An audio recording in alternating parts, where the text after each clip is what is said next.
My name is Joanna Whitlock. I'm 68 years old, a retired high school literature teacher from Montpelier, Vermont. I'm a widow. I crochet. I drink chamomile tea, and I listen to Miles Davis when it snows. And on Christmas morning, all I wanted was to see my daughter. Not save her. Not make a scene. Just see her. The roads were half iced by the time I reached their town, 2.5 hours away. I hadn't told Anna I was coming. She hadn't invited me, but I'd knit her a soft lavender scarf, and something in my chest said, just go. So I did. I parked a few houses down. Didn't want to interrupt their Christmas with engine noise. I remember the box in my lap, tied with gold ribbon, the way my fingers trembled from nerves more than cold. I walked to the front porch. Lights twinkled. I could hear music through the door. Jazz, I think. Laughter. Glasses clinking. I knocked and waited. Nothing. I knocked again, gently. Still nothing. Just when I stepped back, ready to leave, I caught movement from the side yard.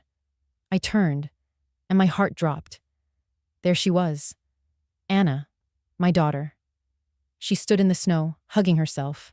No coat, no gloves. Just a thin dress, and a look in her eyes I hadn't seen since she was 5 and lost her teddy bear at the fair. Anna, I called out, taking a step toward her. She didn't answer. Her lips were blue, her cheeks flushed from the cold. I ran to her, dropped the box in the snow, and wrapped the scarf around her neck. She flinched at first, then melted into my arms like a child who hadn't been held in years. Mom, she whispered, barely audible. She didn't have to say anything else. I took her hand, walked up the porch, and pushed the door open. Inside, the house was warm, golden. The fireplace crackled. There was a large oak table beautifully set for 10. Everyone had champagne in hand.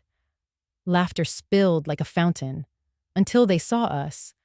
The music didn't stop on its own. Someone paused it. The talking ceased.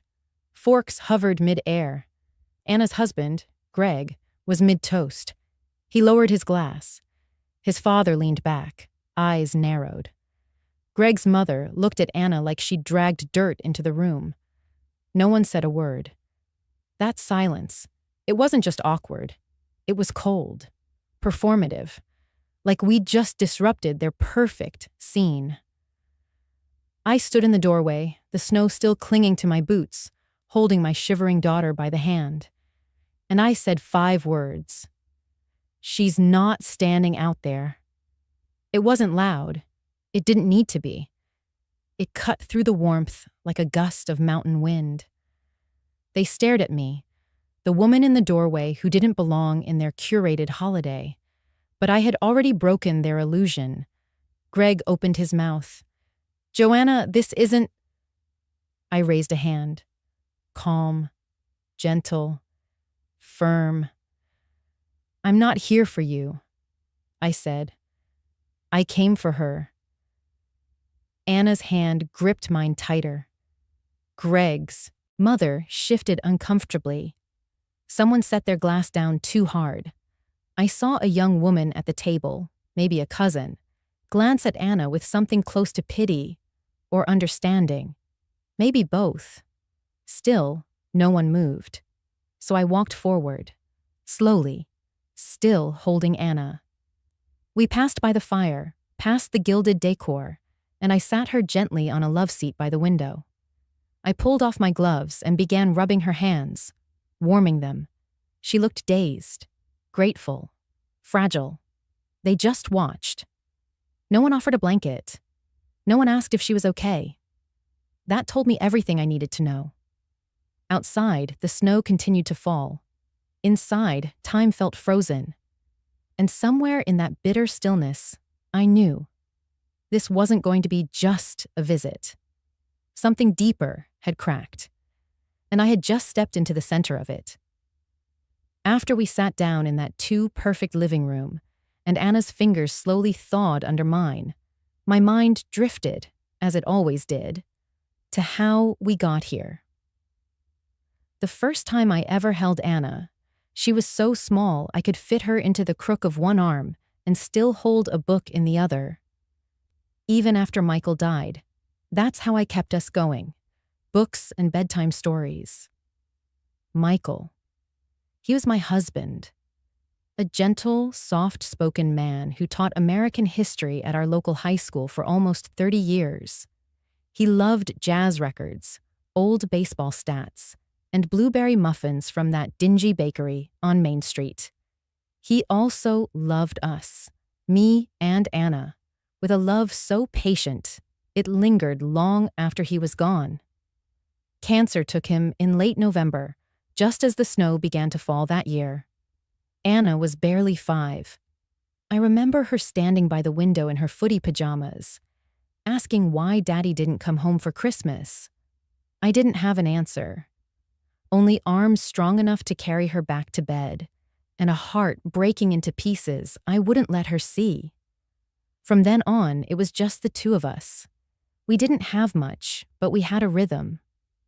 I taught high school English during the day and graded papers at night while Anna curled up on the rug with her own books, usually something way beyond her age. She loved stories, loved characters who came alive in the margins. When she was 8, she learned to knit by watching YouTube videos on my old laptop. That Christmas, she made me a scarf, mustard yellow with one end longer than the other. I still have it. The yarn's frayed, but every loose thread feels like a small monument to her childhood. She gave it to me with both hands and whispered, "So you stay warm even when I'm at school." Every winter since then, she's wrapped a scarf around my neck like it was a ritual. She'd fix my collar, adjust the knot, kiss my cheek, and then say something like, "Warm enough to walk through a blizzard, Mama." But this year, it was different. This year, I wrapped the scarf around her, and she didn't argue. She just stood there, letting me do what mothers do long after our children forget. We still know how. That shift, it unsettled me. I could feel it, something broken beneath the surface, something that had been cracking slowly, like a hairline fracture in porcelain, and I hadn't noticed until now. Maybe I didn't want to. I had spent so long trying to make her life easier that I never noticed when she stopped reaching back.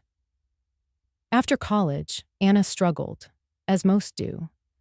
Teaching jobs were scarce, rent was high, and the weight of student loans kept her up at night. I did what I could, even took on private tutoring sessions after I retired. And then, 6 years ago, I made a choice I never told her about.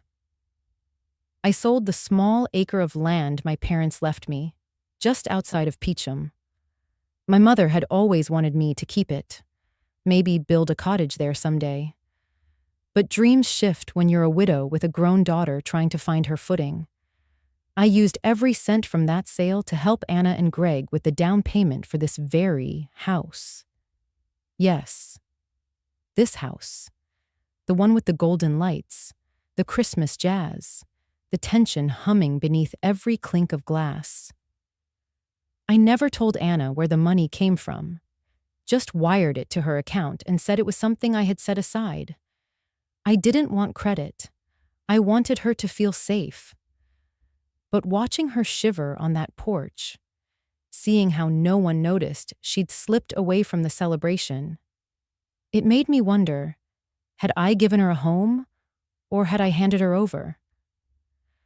Greg always struck me as sharp, charming in the way some men are when they're used to getting their way.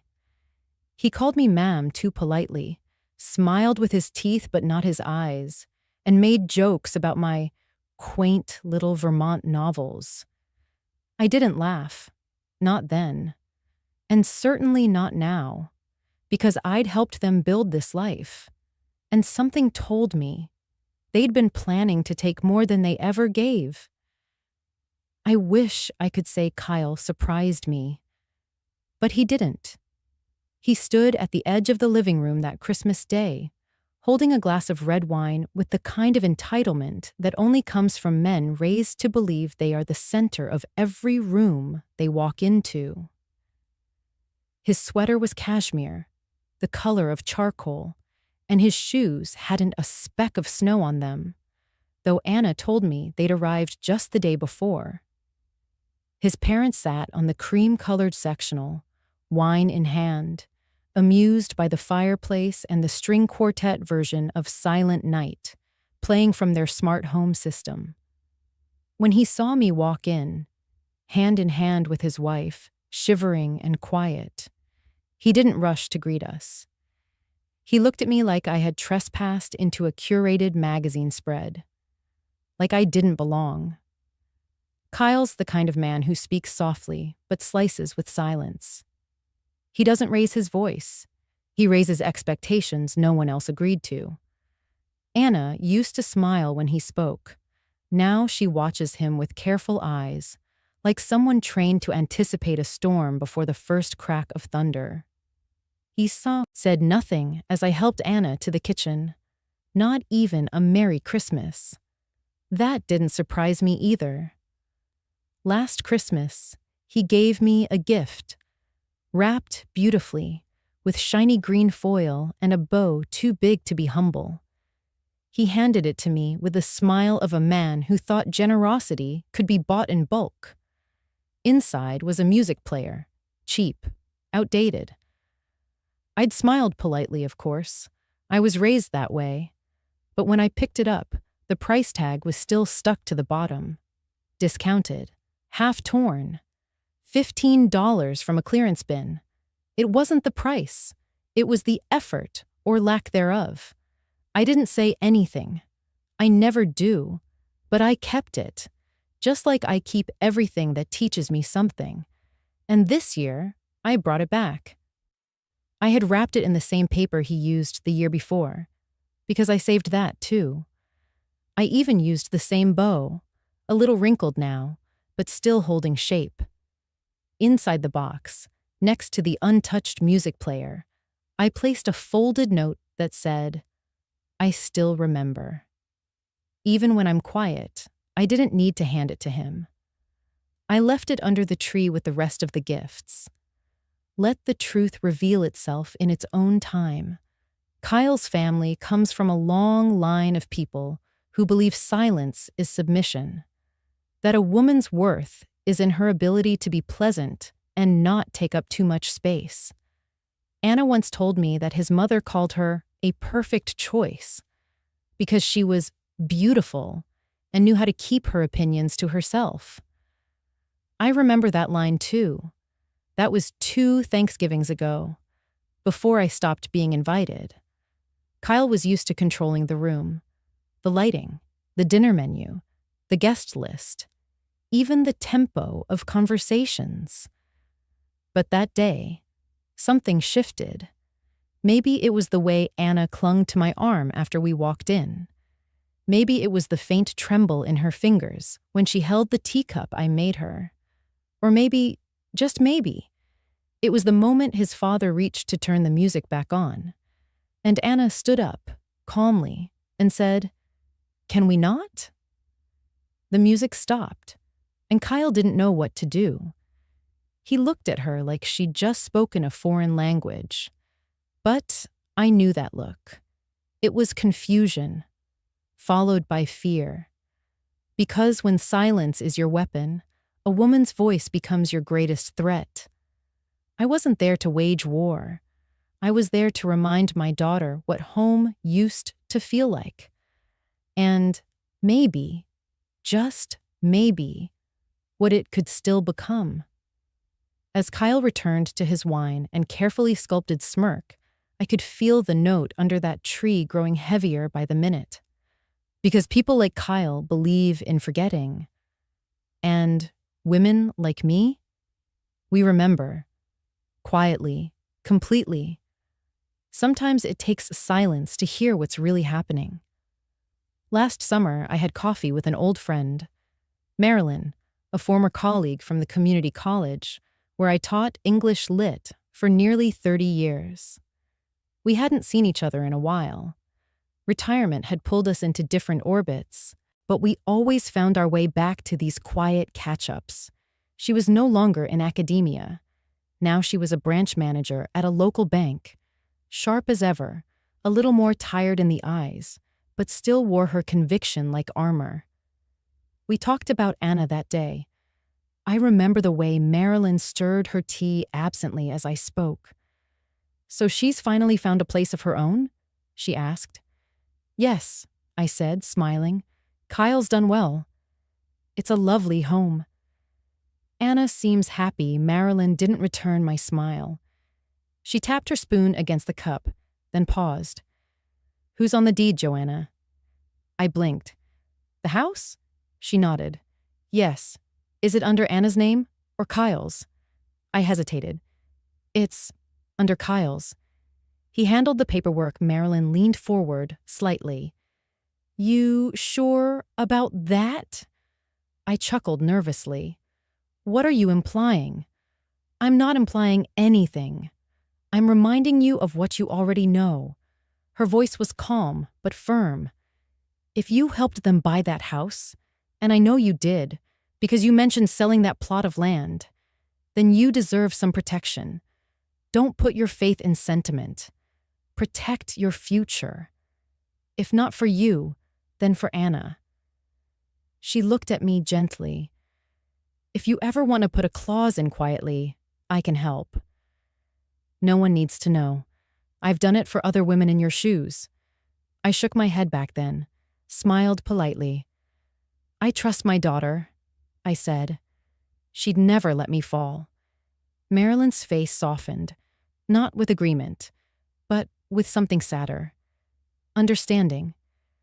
"I hope you're right," she said. "But if you ever change your mind, just call." I never thought I would. But tonight, standing in this beautifully decorated dining room with polished glass and golden cutlery, I saw it all from a sharper lens. Kyle's father raised his wine glass with a smug smile as his wife chuckled at one of her own jokes. The laughter bounced off the marble countertops, loud and self-assured. Anna stood by the kitchen sink, hands deep in soapy water, wiping down the dessert plates. No one offered to help. No one even looked her way. My daughter, the one who used to read poetry aloud in the living room, now moved like furniture. Quiet, predictable, easily overlooked. I caught her eyes briefly. She tried to smile, but I saw it, behind that slight curve of her lips, an exhaustion too deep for words. Not just physical fatigue, something else. A shrinking of self, a dimming. And suddenly, it clicked. Anna wasn't ignoring me out of ungratefulness. She wasn't cruel. She was trapped, pinned between keeping peace in her home and honoring a mother who had poured everything into her. I saw the panic flicker in her eyes when Kyle barked for more ice. The way she moved faster, tighter. I turned away and reached into my coat pocket. My fingers wrapped around my old flip phone. Still worked. Still had Marilyn's number saved under M. I stepped out onto the back patio. The night air was cold but clean. I dialed. 1 ring, 2. Then her voice, familiar and warm, crackled through. "Joanna." I breathed in. "Do you remember what you offered me last summer?" A pause.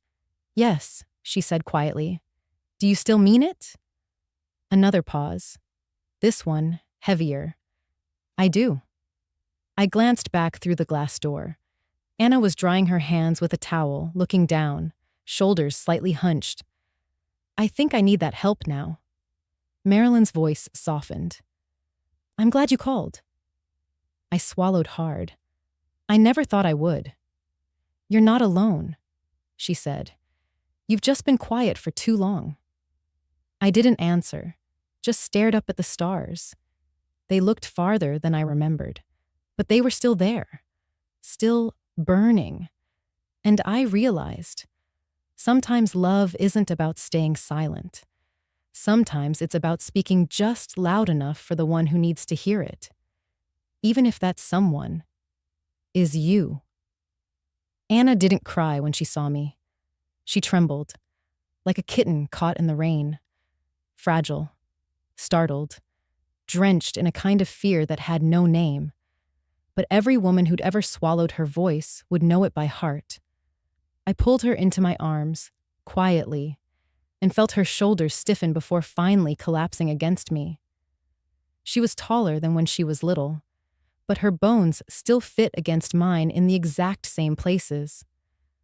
Her heart beat fast, disoriented. And then something strange happened. I felt myself trembling too, not from the cold, but from memory. I remembered shaking the same way, 36 years ago. I was 32, standing outside the hospital morgue, signing a paper I couldn't read. The man I loved, her father, David, had just taken his last breath, and I had to pretend I understood how to carry on without him. Alone. No roadmap, no backup plan. Only a toddler in my arms, and grief tucked in my coat pocket like a secret. I didn't tremble then because I was weak. I trembled because I realized I had to become someone I'd never met before. Someone who knew how to survive the impossible. And now, watching my daughter tremble the same way, I knew. She was surviving something, too. Later that evening, while the dining room echoed with the clink of dessert forks and the low hum of Kyle's mother recounting her trip to Monaco, I found Anna alone in the kitchen, her back to me, hands wet with soap suds, a mountain of dishes stacked beside her. The house was pristine. The food had been impeccable. And yet there she stood, like a servant in pearls. "Need help?" I asked gently. She didn't turn, just shook her head. "You shouldn't have come," she whispered. Her voice wavered like porcelain on the edge of a shelf. "They hate surprises." I stepped closer, quiet, measured. "Then they've hated me for years," I said softly, placing a clean dish towel beside her. "Because I've always been a surprise."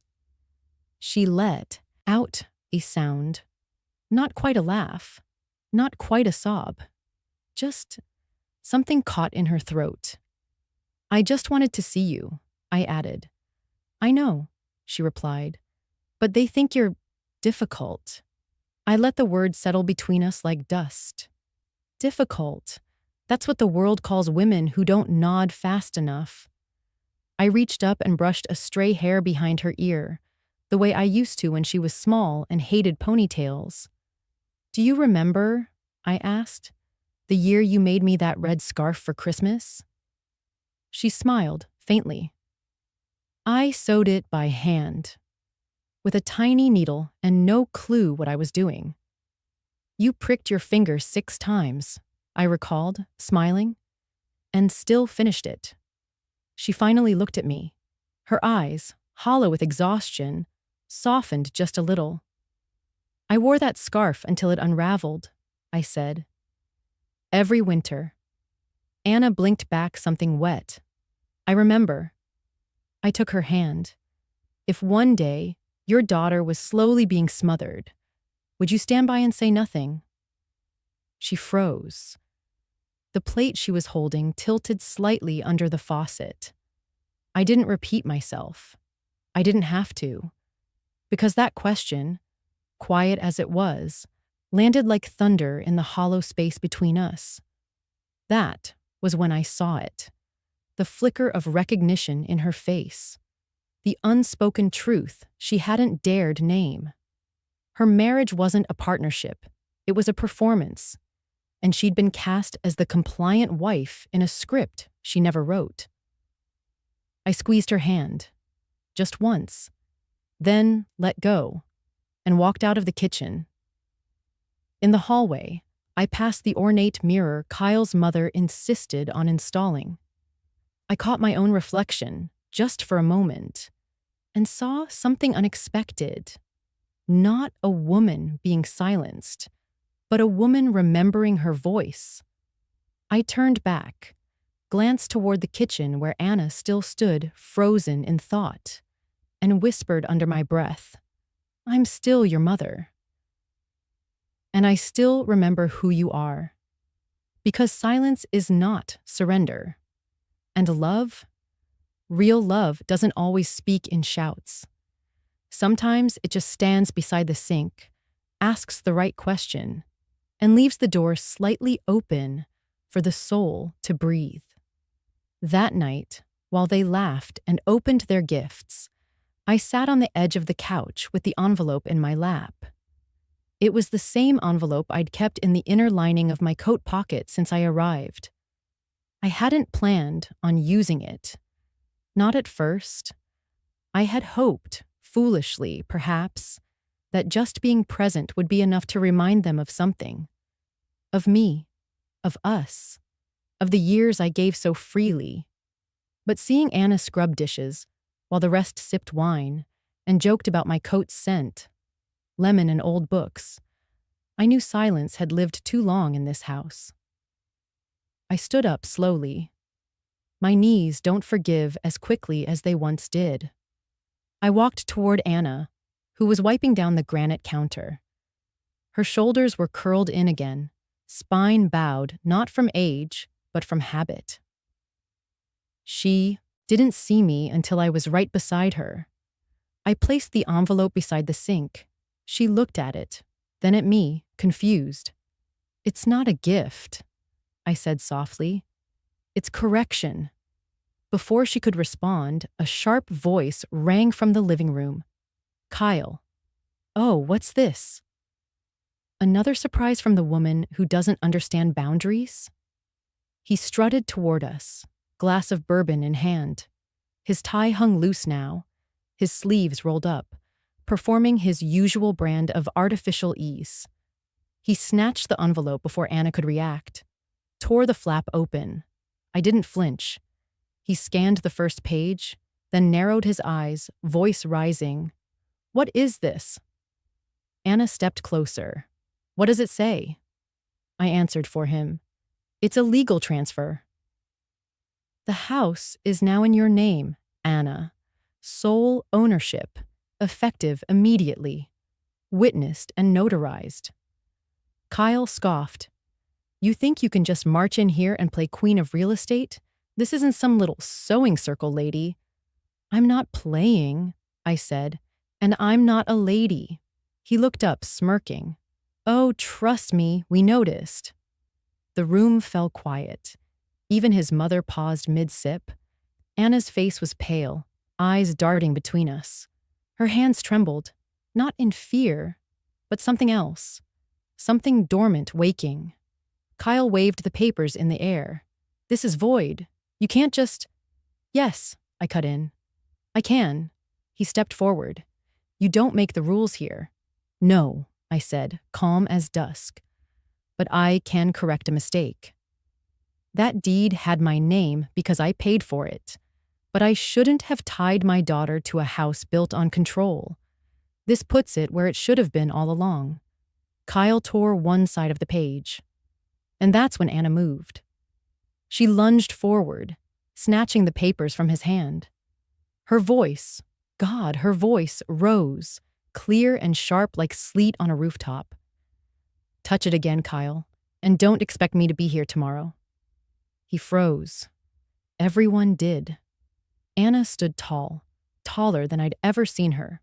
Shoulders straight, chin up, not a tremble in sight.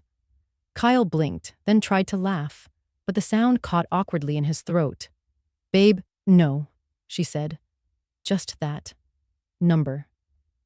Then quieter, almost to herself, "I watched you humiliate my mother. Again and again. And she never said a word. But now I understand why she came." Anna looked at me, and the gratitude in her eyes made my chest ache. "You did this for me." I nodded. I should have listened sooner, she whispered. Kyle stepped back, looking suddenly small in a room he once owned.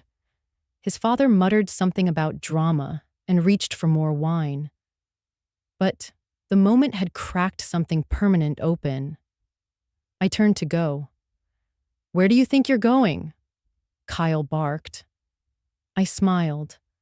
Back to the inn I booked myself into, since I wasn't expected here. But don't worry, I'll sleep well tonight.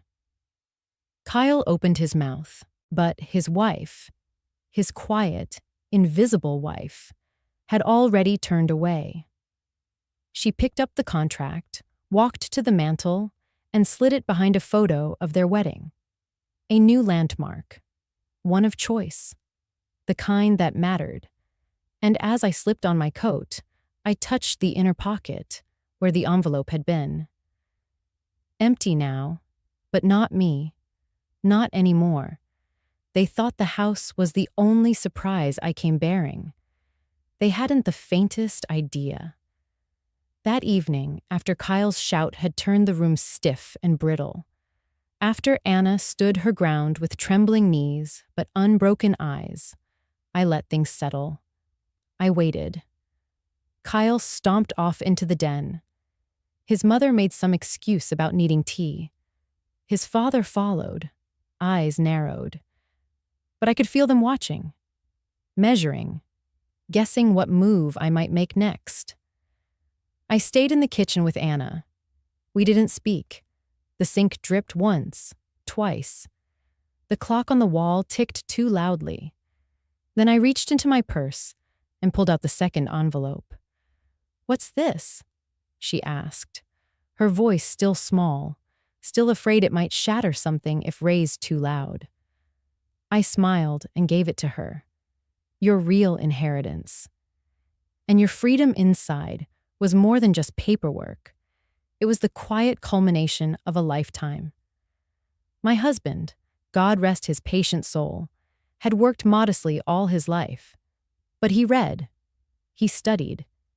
And in 1983, he started quietly investing in tech stocks, long before the rest of the world even knew what Apple or Microsoft meant. He never bragged, never made big moves, just consistent ones. We didn't spend lavishly. We lived in our modest home, drove the same car for 15 years, packed our lunches.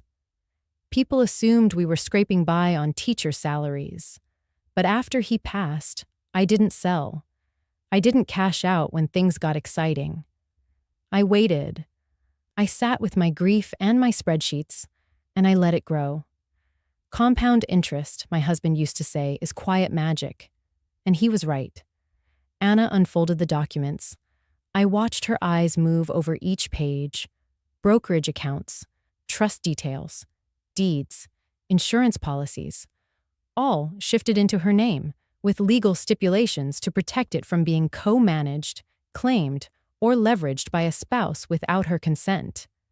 She looked up at me, bewildered. "This can't be real." "It is," I said. "It's been real for a long time." "I just waited for the right moment to hand it to you." Kyle must have heard. He reappeared in the doorway, arms crossed. "What now?" "Another stunt?" I turned toward him calmly. "If calling my lawyer to transfer legally documented assets to my daughter is a stunt, then yes. I suppose I have good timing." He scoffed, but it was his mother's voice that broke the air like a hammer on glass. "Excuse me?" she said, storming in from the hallway. "You? A retired public school teacher? Are you telling me you had this kind of money all along?" I nodded once, eyes steady. "That's correct." Her husband followed, clearly rattled. "How? How does someone like you—" "Someone like me?" I repeated slowly. Then I smiled, gently, because I lived humbly. But I wasn't stupid. The room went very, very still. Kyle looked between Anna and me, like the floor had shifted beneath his feet. So, you've just been hiding wealth? And now what? You're throwing it in our faces? I turned back to Anna. My husband and I built this not to throw it around, but to make sure our daughter, our only child, would never be trapped. Not by grief, not by fear, and certainly not by any man. Anna's hands shook slightly as she clutched the envelope. Mom, you'll need to go through all of it carefully with a financial advisor. There's a list of trusted names inside. I've set things up so you'll have full control, and no one can legally override it without your signed personal consent. Not even me. Kyle laughed bitterly. You think money makes you smart? No, I replied, but it gives my daughter a chance to breathe. That's more than enough. His parents stood frozen, their anger muted by disbelief. Anna looked like she might cry again, but not from fear this time. From release. From knowing she had choices now, that she had a key in her hand no one could steal. I reached out and tucked a strand of hair behind her ear. I couldn't save myself back then, but maybe I can help you choose a different story. I didn't look at Kyle again. I didn't have to. The numbers were louder than anything he could scream. That night, long after the house had gone quiet, after the laughter and clinking glasses, after Kyle's parents had retreated to the guest suite, and after the kids were tucked in with sugar still on their lips, there was a knock on my door. Soft, hesitant. I knew it was her before I opened it. Anna stood there in her old pajamas. Her hair was tied back loosely, no longer styled the way Kyle liked it. She looked younger somehow, more like the girl who used to curl up on our porch swing with a Nancy Drew novel. "Can I come in?" she asked. I nodded and stepped aside. We didn't say much. She walked straight to the window and pulled back the curtain. Snow was falling again. Gentle, thick flakes swirling under the streetlight. The kind of snow that made everything feel like a secret. I joined her at the window. Then, I reached into the drawer of my small overnight bag and pulled out a pair of mittens. Faded, hand-stitched, clumsy. She gasped. "These, you made them," I said softly. "You were in 7th grade. Said you wanted to keep me warm on yard duty." Her hands trembled as she took them. "I didn't think you still had them." "I kept everything," I whispered. "Every crooked card, every spelling test you aced, every note you passed me under the dinner table when you wanted dessert before vegetables." Anna clutched the mittens to her chest, and then, like a dam breaking, she cried. Not the quiet, graceful kind. No, this was raw, ugly, beautiful. "I don't know who I am anymore," she choked. "I wake up and it's like there's this weight on my chest before I even get out of bed." Kyle decides what we spend, where we go, how I speak to his parents. I didn't even want a Christmas party. I sat down on the edge of the bed and reached for her hand. "He controls everything," she continued, "even my voice. I'm just an echo of what he wants." I squeezed her fingers gently. "You still have your voice, Anna. You've just forgotten the sound of it." She blinked at me. "Remember that poetry contest you won in 9th grade?" I asked. She nodded slowly. "You read your poem in front of the entire school." Hands shaking, voice cracking. "But you did it. You made people cry. That girl is still in there." "But what if it's too late?" she whispered. "It's never too late," I said. "Not for daughters. Not for mothers." We sat in silence for a while. Then I stood and pulled on my coat. "What are you doing?" she asked. "Come with me," I said. Out on the porch, the snow was deeper now. It covered the garden path like a white quilt. The air stung our cheeks, but we stood there anyway, barefoot in boots, wrapped in silence. Anna's breath came out in soft clouds. I wanted to say thank you, she said, for the house, for the stocks, for not yelling back at Kyle. I shook my head. That wasn't a gift. That was course correction. I gave you what was always yours. Then I turned to her, more serious than I'd been all day. This is the last time I come uninvited, Anna. I won't force my way into your life again. The next time I come, it'll be because you called for me. There was a long pause, the kind that holds 1,000 truths. She looked up at me, eyes glassy, heart trembling beneath the surface. And then, in a voice so small I nearly missed it, she said, "Can I call you now?" I swallowed the lump in my throat and nodded. We stood there in the snow, mother and daughter, the night wrapping around us like a lullaby. The door behind us stayed closed. The world, for once, felt open. The next morning, we didn't speak much. No yelling, no crying, no dramatic declarations, just quiet. Anna and I rose early, before the frost had melted on the window panes, before the house had begun to stir. Kyle had already left for work, his leather shoes echoing across the marble floor just before sunrise. His parents, mercifully, were still asleep. Anna moved like someone who had already mourned and was now simply clearing the ashes. She packed with calm hands, folded clothes, closed drawers, unplugged chargers. I followed her lead, helping only when she glanced at something and nodded. One by one, we dismantled the curated life she had been forced to live. No arguing.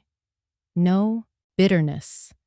Just two women, mother and daughter, gathering themselves.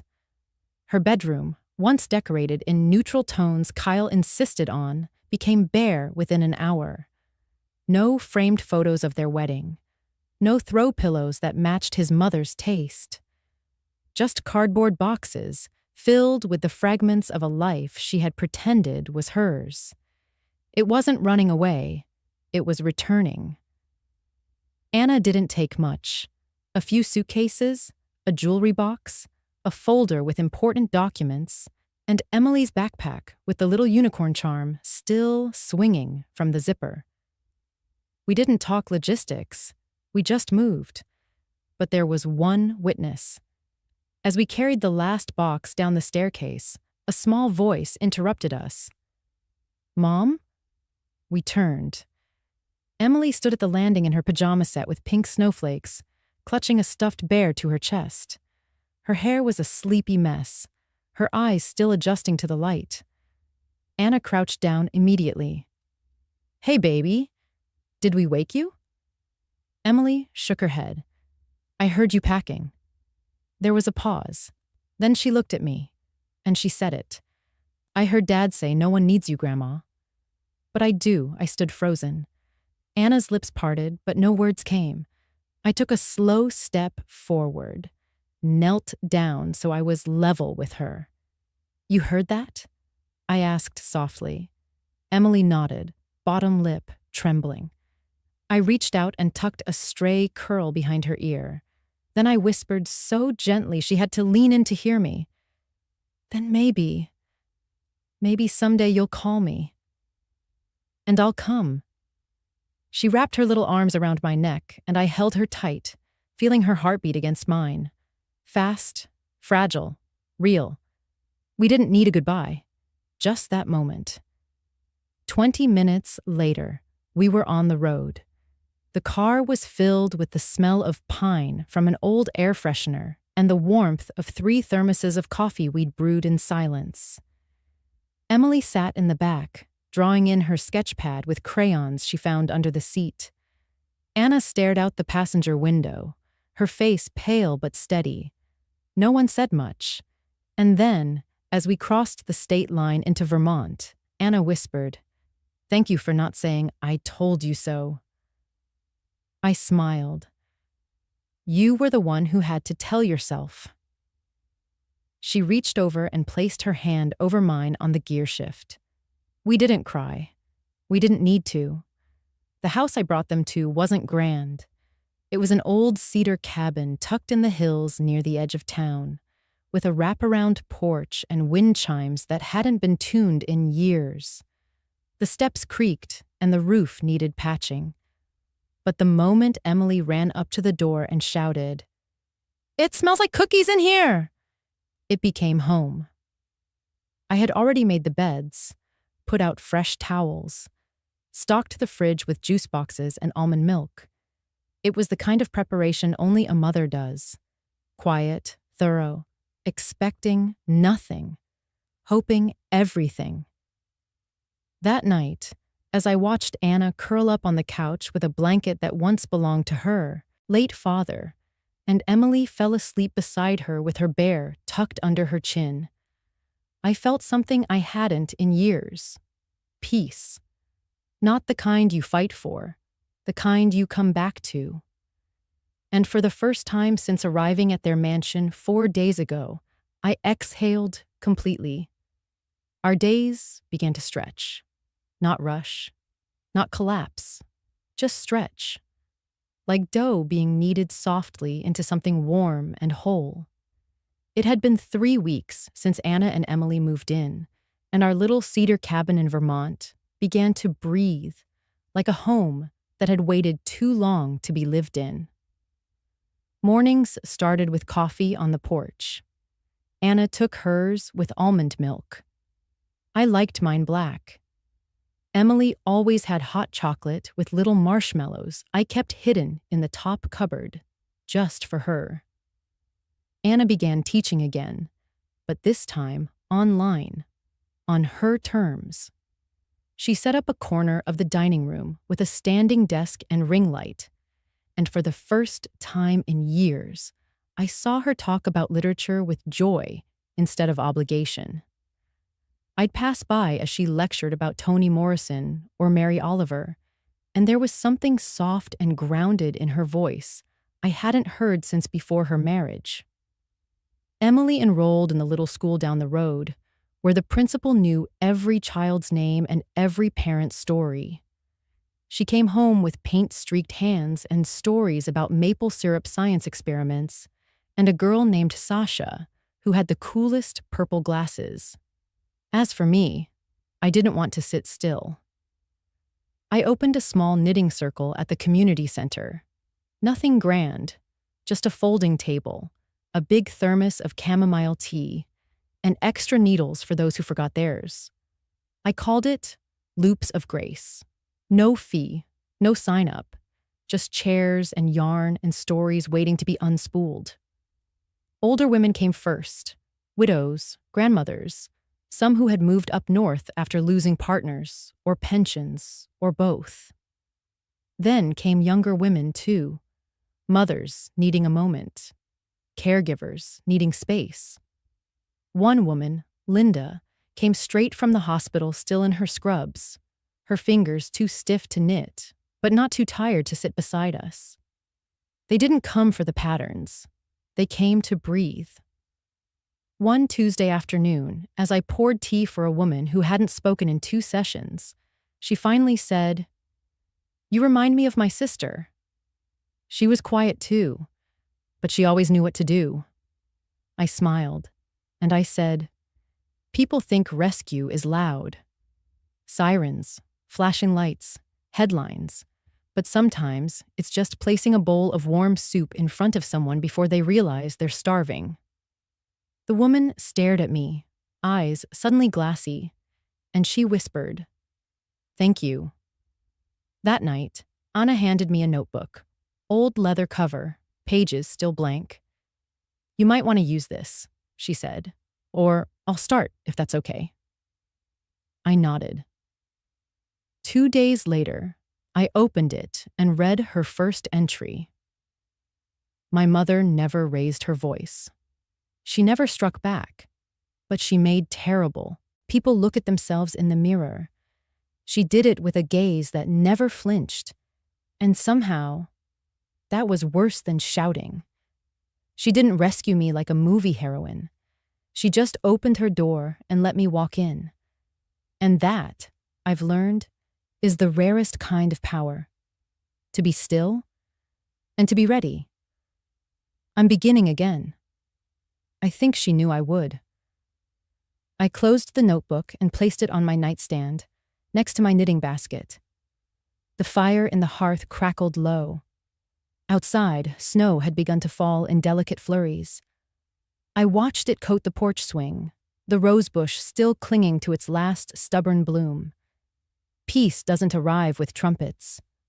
Sometimes it tiptoes in while you're folding laundry, or slicing apples, or listening to the sound of your granddaughter laughing from the next room. It doesn't ask for attention. It just takes root. And I let it. It was a Thursday, the kind of day where clouds hung low and soft, like wool waiting to be spun. I was kneeling by the garden bed, planting a new line of lavender. Anna was a few feet away, her hands buried in the dark soil, transplanting white tulips. Emily sat on the porch swing, legs crossed under her, reading Charlotte's Web aloud to no one in particular. We had found a rhythm, a silence that wasn't empty, but full. That's when I heard tires crunching over the gravel driveway.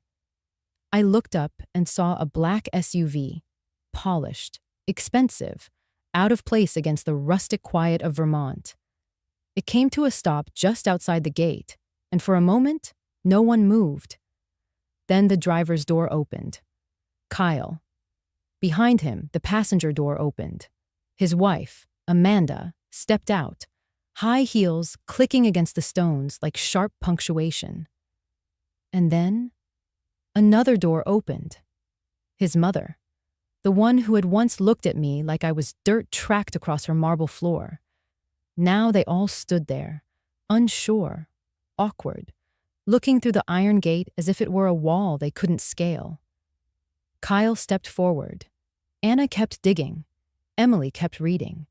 And I stood slowly, wiped my hands on my apron, and walked to the edge of the garden, just close enough that we could meet eye to eye without crossing into old habits. Kyle cleared his throat. I just wanted to talk. I nodded once. Then come around the side, I said. Out back, I'm planting something that listens better than people do. He blinked, not sure if I was joking. I wasn't. He glanced toward the porch, perhaps expecting the door to open to be invited in. It didn't. Anna didn't even look up. Amanda shifted beside him, arms crossed, face tight. Kyle's mother whispered something sharp under her breath, and I saw Amanda's jaw tense. Kyle tried again. Anna. She stood. Her gloves were still on, fingers caked with soil. She took a slow breath. I heard you, she said. Her voice was calm, measured, not angry, not afraid. I heard everything for 6 years, every excuse, every apology, every promise to be better. Next time, she took one step forward. But now, I don't want to hear. I want to live. Kyle's face crumpled for a second, just long enough to show the boy underneath the man he pretended to be. But only for a second. He turned away, jaw clenched. Amanda muttered, "She's being dramatic." But it sounded like a child trying to stay proud after dropping an ice cream cone. Kyle's mother wasn't so subtle. Ungrateful little... But before she could finish, Emily rose from the porch. She stepped forward, holding something folded in her small hands. A knitted scarf, pale green, a little uneven but clearly made with care. She stopped a few feet from them and looked directly at Kyle's mother. "My mom made this," she said quietly. "My grandma kept it." Then she turned slightly to Kyle. "And now, I get to keep it." None of them spoke, They weren't angry anymore, just irrelevant. That's the thing about harm. It thinks it leaves quietly, but sometimes it oversteps so far that, by the time it turns around, the people it tried to break are already blooming without it. Kyle glanced at me one more time. You told her to hate me. I met his eyes. Calm, steady. No, I said. She had to love you too long to stop on anyone else's terms but her own. He looked down, and then, like a gust of wind that realizes the house won't open its door, he left. One by one, they piled back into the SUV. Doors slammed. Engine started. But the house stood still. And so did we. I woke early that morning, earlier than usual. The sun hadn't broken past the ridge yet, and the house still wore its blanket of silence. Outside, frost kissed the window panes, and inside, the kettle hummed softly as I filled it. But my hands weren't busy for tea. They were busy with words. In the corner of my bedroom, tucked inside the oak dresser that once belonged to my mother, was a stack of blank stationery. Cream-colored paper, the kind that smells faintly of cedar and old promises. I pulled out a sheet, sat at the writing desk, and picked up the fountain pen I hadn't used in years. I wrote slowly. Dear Anna, I won't send this. Perhaps you'll never read it. But I need to write it anyway, because sometimes love is quieter when left unsent, like roots growing underground. If someday you find yourself shaking, your hands, your heart, your voice, remember this. You once stood outside in the snow, trembling but unbroken, cold, wet, shivering, but alive. You were never weak, even when the world tried to convince you that you were. Pain tried to own you. Control tried to name you. But you are not a thing to be owned, and your name is not theirs to speak. You carry your light inside, and no one, no man, no mother-in-law, no cruel voice inside your head can control the flame. Only you. Even on the dimmest nights, the fire is still yours. I folded the letter gently, smoothing it once with my hand. I didn't sign it. She'd know it was from me, if the day ever came. I walked to the bookshelf in the living room, reached behind a row of old vinyl records, and pulled out the small wooden box Kyle had once called junk. Inside, it was the old portable cassette player, my Walkman from the 80s. It had taken me weeks to repair it, to find the right belt, the right screws, the right batteries. But it worked now. It was mine again. And for the first time in years, it was whole. I opened the back, tucked the letter inside, and closed it with a quiet snap. Then I set it on the windowsill, just above the kitchen sink, where the light always landed in the afternoon. That's when I heard soft footsteps behind me. Emily, still in her pajamas, hair messy from sleep, rubbed her eyes and looked at the cassette player. You fixed it? I nodded. Yes. She walked closer, reaching out but stopping short of touching it. Are you going to give it to someone? I smiled. Yes, but not yet. She tilted her head. Why not? I crouched beside her, brushing a lock of hair from her cheek. Because the right person needs to hear their whole song before they're ready to hold the player. She looked confused for a moment. I tapped her chest gently. Our stories are like songs, full of verses, some sad, some brave, some still being written. Until someone learns to hear every part of theirs, they're not ready to carry someone else's truth. She nodded slowly, her fingers still near the Walkman. Will I get to hear my song someday? I looked into her eyes, soft and full of wonder. Yes. One day you'll hear it so clearly, you'll wonder how you ever missed it. And when you do, I thought, that little cassette player and what's inside it will be yours. But for now, it would sit on the windowsill beside a little ceramic owl Anna made in second grade and a tiny potted rosemary bush we were trying to revive. Quiet, waiting, like all things worth passing down, like love that knows when to speak and when to wait. A year can change everything. The frost was gentler this December. The sun rose just a little earlier, spilling golden light onto the snow-covered lawn outside my kitchen window. Inside, the smell of cinnamon muffins filled the house. Anna had baked them from scratch, her hands steady, her humming soft, calm. There was no tension in her shoulders today, no apology in her presence, just warmth and joy.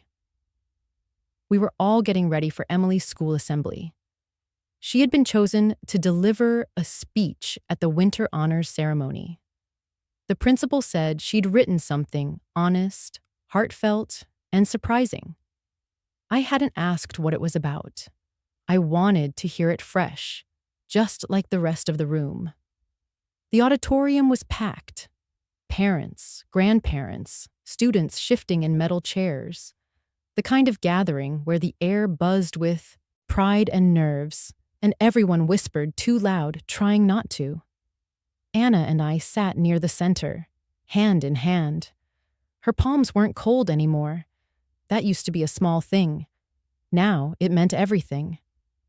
Then they called Emily's name. She stepped up onto the stage, her dark green dress swaying gently around her knees. She wore the little owl pin on her collar, the one from my windowsill. Her voice, when it came, was steady and bright. The theme this year is Unsung Heroes. We were asked to write about someone who made a difference in our lives, not with grand gestures, but with quiet strength. She paused, looking at the paper in her hand, then lifted her gaze. My hero doesn't wear a cape. She doesn't fly or fight dragons. She doesn't even raise her voice. She knits. There was soft laughter from the audience. My grandmother, Joanna, is the kind of person who can fix anything. Not just buttons or cassette players, but hearts.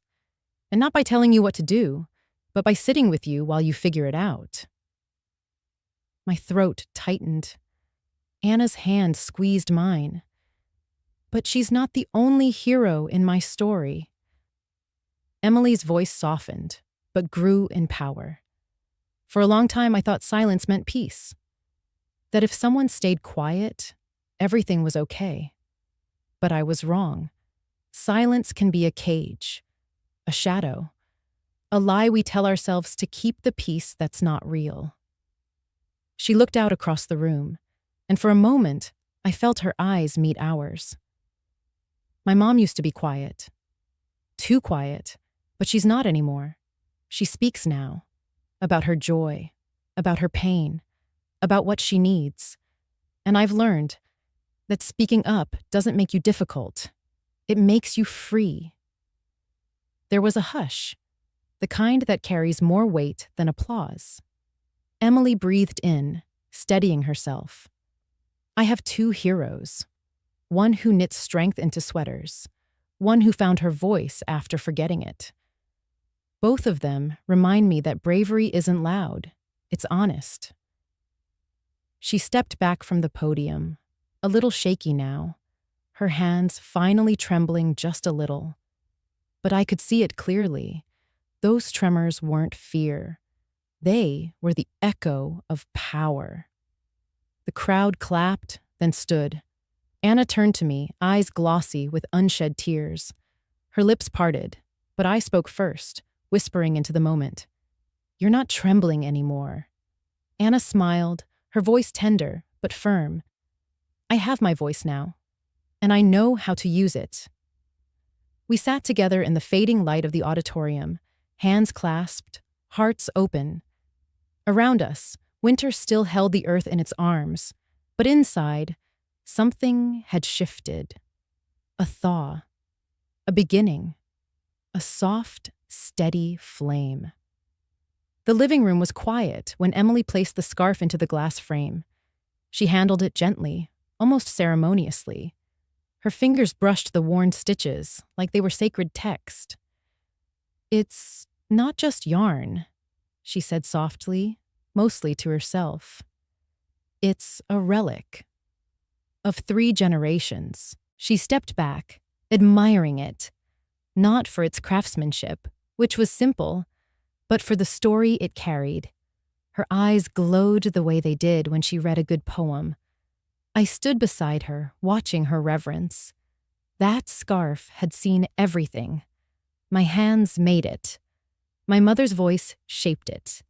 And Emily, she gave it meaning I never knew it had.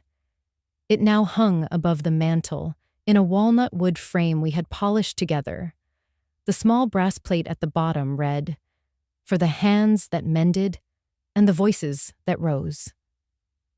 Life had changed in the past year, not in grand, cinematic sweeps, but in the quiet revolution of ordinary days. And Anna? She was no longer hiding behind silence. She'd opened something remarkable. A small community class at the local library for women who'd been financially manipulated or controlled. She called it Ledgers and Voices. At first, I thought the name was odd, but once I sat in on a session, I understood. It wasn't just about math or money. It was about reclaiming worth. Anna stood at the front of the room, her stance calm and firm. A whiteboard behind her was covered in colorful markers: green for assets, red for debt, and blue for boundaries. She talked through budgeting, but wove in deeper truths between numbers. How to recognize manipulation when it's disguised as help. How to separate guilt from gratitude. How to say no without explaining. The women in the room weren't frail. They weren't broken. They were quiet power, stirring awake. I sat in the back, listening. Not to instruct, not to correct, but to witness. When the session ended, one of the younger women asked Anna how she learned all this. Anna glanced at me, then smiled. "My mother taught me most of it without even realizing. The rest came when I finally listened to myself." The girl nodded, eyes wide, then hugged her binder like it held the blueprint to her freedom. After the others filed out, I stayed seated. Anna sat beside me, unscrewing the cap off her thermos. "Mint tea," she offered. I accepted, warming my palms around the steel. "I didn't think I'd be able to do this," she admitted. "For a long time, I thought helping others meant you had to be completely healed yourself." "You don't," I said, sipping. "You just have to be willing." Her eyes flicked towards the mirror on the far wall.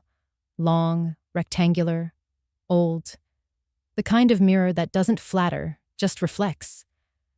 She stood and walked over to it, tracing her fingers over the silver frame. "I avoided mirrors for years, Mom," she said. "Every time I looked, I saw a girl who didn't fight hard enough, who let too many things slide." I rose slowly, joining her. "But lately, I see someone different. Someone who didn't just survive, but shifted the story for her daughter. And for mine." She touched her reflection gently, like meeting herself again for the first time. That night, back, home, I couldn't sleep. I wandered into my sewing room, once cluttered with yarn and thread, now quiet, almost sacred. I sat at the small vanity table where I used to untangle skeins of wool. My own mirror stood before me, curved at the top, dusty at the corners. For a long moment, I just looked, not to judge, not to correct, just to see. My hair, silver as ever, coiled neatly into a bun. My cheeks, a little softer now, carried the lines of laughter, of grief, of waiting. My eyes, They weren't sharp or piercing. They were calm, still, present. And then, suddenly, I saw her. Not just me, but her, my grandmother, in the tilt of my smile, in the gentle set of my brow, in the softness I had never allowed myself to wear until now. I whispered, without knowing I would. My grandmother used to say, "Women aren't weak.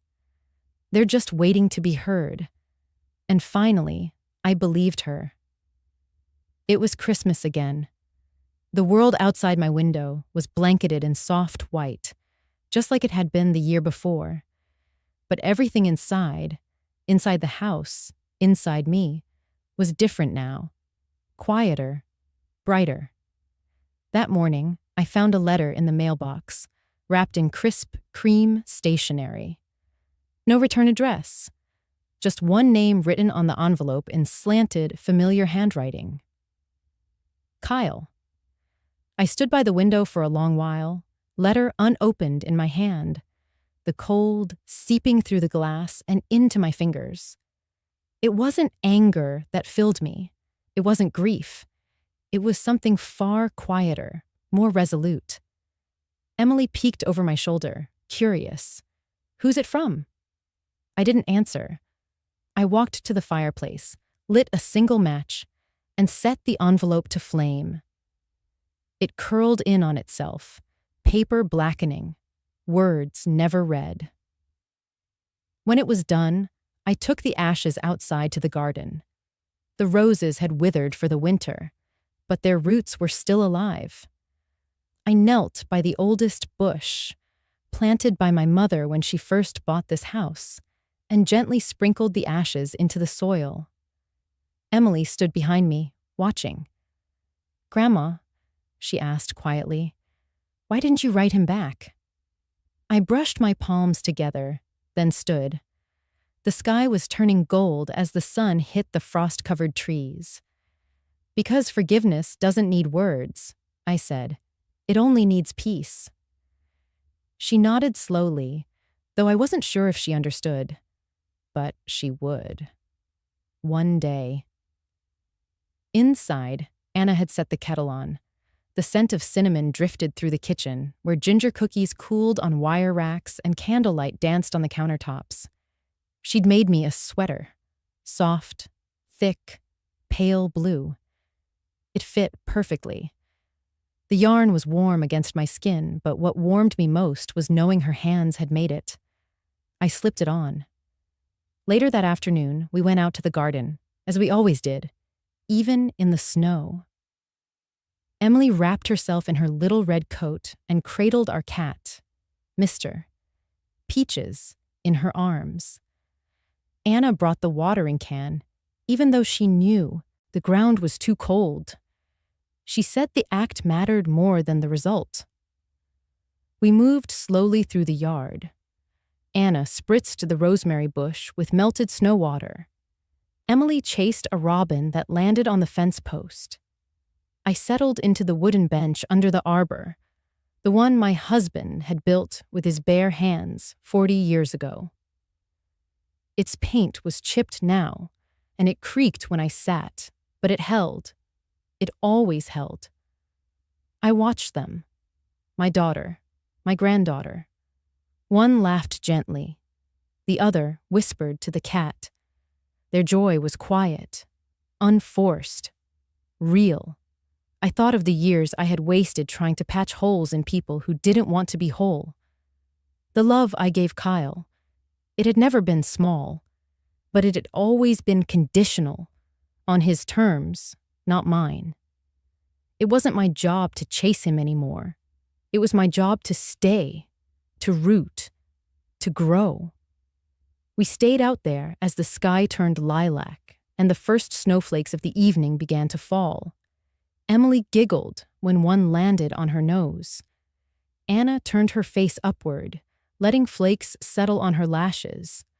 I smiled. I hadn't just gotten my house back.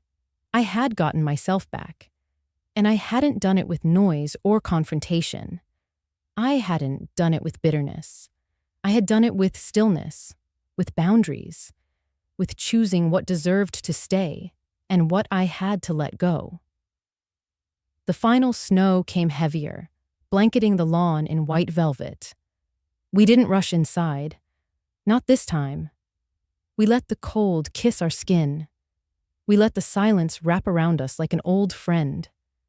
And when we finally stepped back indoors, cheeks flushed, hearts full, I glanced once more at the window behind us. The street was empty. No one waiting. No one knocking. No one yelling to be let in. Just the garden. Just the snow. Just peace. I looked at Anna, at Emily, at the pale blue sweater over my shoulders, at the life I had chosen, finally chosen, for myself. And when the snow fell that night, no one stood outside anymore.